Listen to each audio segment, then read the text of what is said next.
আজকে একটা ব্যতিক্রমী ভিডিও নিয়ে আসছি। আসলে আমি এই ভিডিও আগে পরে কখনো তৈরি করি নাই।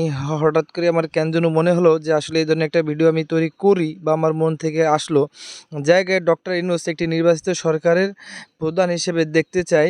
এ বিষয়ে মানে ডাইন পাশে একটা বাটন দিছে, সেখানে চাপুন এবং আপনাদের মতামত দিন। যাক, এই বিষয় নিয়ে আমি সর্বপ্রথম আমার জায়গাটা আমি একটু পরিষ্কার করি। আমি কোনো রাজনৈতিক দল করি না। কোনো দলের সাথে আমি জড়িত নাই, কোনো দলের সাথে আমি সম্পৃক্ত নাই।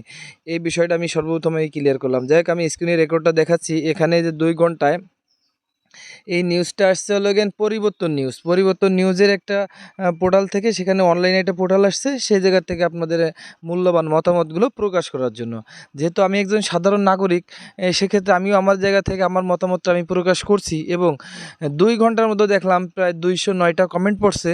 ২০৯টা কমেন্টের মধ্যেও মানে এই কমেন্টগুলো এমনইভাবে আসছে মানে পক্ষে বিপক্ষে, অর্থাৎ ইউনূসকে আসলে কি একজন নির্বাচিত সরকারের দায়িত্ব দেওয়া হবে কিনা বা দায়িত্ব দিতে জনগণ আগ্রহী কিনা, বা সেক্ষেত্রে জনগণের মতামত কী রকম আছে, কত পার্সেন্ট তাকে মতামত দিচ্ছে থাকার জন্য, কত পার্সেন্ট তাকে মতামত দিচ্ছে না।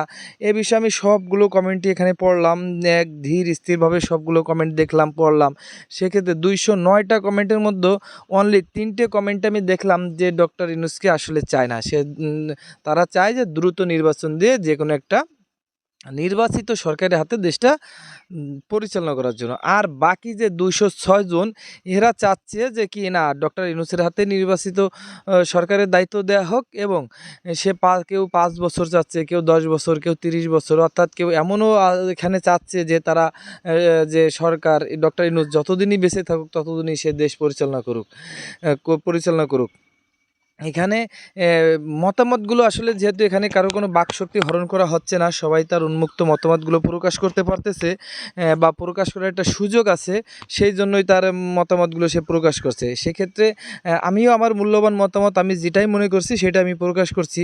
যেহেতু অনেকেই বুঝতেছে যে কেউ তো ভাবতেছে দেশ আগেই ভালো ছিল বা দেশ এখনই ভালো আছে, এরকম পক্ষে বিপক্ষে আছে, এটাই স্বাভাবিক। সেক্ষেত্রে আবার বেশিরভাগ দেখলাম যেহেতু ২০৬টা কমেন্টের তার পক্ষে গেছে, ৩টা কমেন্টে বিপক্ষে গেছে। আমি এখানে বলব না যে ২০৬ জনই রাইট বা ৩ জনই রাইট, এরকম আমি বিষয়টা বলতেছি না। আমি আমার জায়গা থেকে একদম পরিষ্কার, আমার মূল্যবান মতামতটা আমিও প্রকাশ করছি।